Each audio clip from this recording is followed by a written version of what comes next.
Hello दोस्तों, मेरा नाम सुहेल है। तो आज मैं आपको बताऊंगा वार्म अप के बारे में।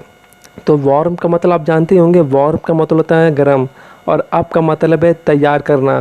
तो पूरा जो मतलब है गरम करके अपने बॉडी को तैयार करना एक्सरसाइज से पहले। तो हमें जो वार्म अप करना है वो एक्सरसाइज से पहले ही करना है।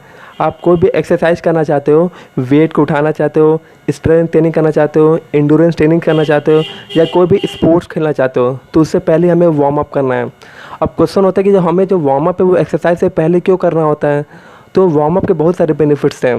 पहला बेनिफिट्स है, यदि आप बिना वार्म अप पे कोई भी एक्सरसाइज करोगे, जैसे आप बिना वार्म अप के वेट को उठाओगे, तो आपके जॉइंट और मसल में लोड पड़ सकता है, जिससे कि इंजरी के चांस बढ़ जाएंगे।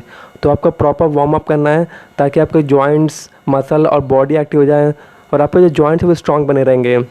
दूसरा बेनिफिट्स है, वार्म अप से आपका परफॉर्मेंस बढ़ेगा।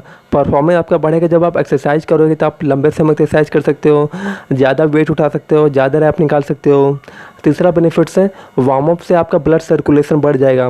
ब्लड सर्कुलेशन बढ़ने का मतलब है आपके बॉडी में खून की रफ्तार बढ़ जाएगी, और खून से हमारे बॉडी में न्यूट्रिएंट सप्लाई होता है। जो भी आपने फूड खाया होगा उस फूड में प्रोटीन, कार्ब्स और फैट होता है, वो उस समय तेज़ी से सप्लाई होने लगेगा। चौथा बेनिफिट्स है, वार्म अप से आपका फ्लेक्सिबिलिटी बनी रहेगी। तो वार्म अप के और भी बहुत सारे बेनिफिट्स हैं। तो क्या है कि लोगों को पता है कि जब भी हमें जिम में जाना है तो सबसे पहले हमें वार्म अप करना है, उसके बाद हम कोई भी एक्सरसाइज कर सकते हैं। लेकिन एक्चुअल में क्या है, लोगों को पता ही नहीं है। लोग जिम में जाते हैं और आधे घंटा वार्म अप करते हैं, आधे घंटा ट्रेडमिल भागेंगे या आधे घंटा साइकिलिंग करेंगे। तो इतना देर यदि वार्म अप करोगे तो आपके बॉडी से ग्लाइकोजन ख़त्म हो जाएगा, एनर्जी ख़त्म हो जाएगा, या फ्यूल ख़त्म हो जाएगा। जो जिम में आप मेन काम करना है, जो भी आप मेन एक्सरसाइज करने हैं, वो सही से कर नहीं पाओगे। आपके अंदर बिल्कुल भी एनर्जी नहीं रहेगा, आपको जो परफॉर्मेंस बिल्कुल लो हो जाएगा। तो आपको अपनी सारी एनर्जी वार्म अप पे वेस्ट नहीं करना है। हाँ, एक चीज़ और बताना चाहता हूँ, यदि आप इतना देर कार्डियो कर रहे हो तो कार्डियो बिल्कुल अलग है वार्म अप से। तो जो वार्म अप है वो दो तरह का वार्म अप होता है, जनरल वार्म अप और स्पेसिफिक वार्म अप। तो सबसे पहले आपको जनरल वार्म अप करना है। जनरल वार्म अप में आप एरोबिक एक्टिविटी कर सकते हो, जैसे कि हो गया जॉगिंग, रनिंग, साइकिलिंग, जंपिंग, रोप स्किपिंग, ये सारी एक्टिविटी कर सकते हो। और आपको बहुत फास्ट नहीं करना, आपको नॉर्मल ही करना है। और जनरल वार्म अप आपको करना है कितना देर, 5 से 10 मिनट करना है, उससे ज़्यादा आपको नहीं करना है।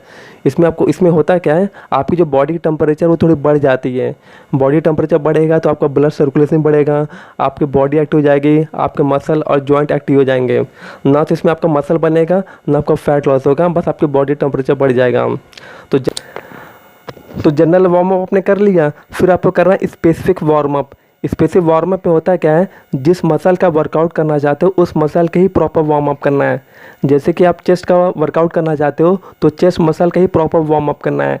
लोग क्या करते हैं, जिम में पुशअप भी करेंगे, पुलअप भी करेंगे, लैट्स पुल डाउन करेंगे, हर तरह का वार्म अप करेंगे, तो कोई फ़ायदा नहीं। जिस मसल का वर्कआउट करना चाहते हो उस मसल को ही प्रॉपर वार्म अप करना है, ताकि आपके जॉइंट्स और मसल सही से तैयार हो जाए वेट को उठाने के लिए। आपके जो मसल्स है वो सही से पंप हो जाए, तो वहाँ पे जो खून की रफ्तार वो बढ़ जाएगा, आपको जो परफॉर्मेंस है वो बढ़ जाएगा, और आपके जो इंजरी के चांस है वो कम हो जाएंगे। तो जो आपका जो स्पेसिफिक वार्म अप है वो करना कितना देर, 8 से 12 मिनट करना है। और आप हल्के वेट से, लाइट वेट से वार्म अप कर सकते हो।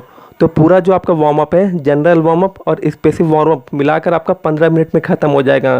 फिर जो भी आप आगे एक्सरसाइज करना चाहते हो वो आगे कंटिन्यू कर सकते हो। तो यही आपको बस बताना था।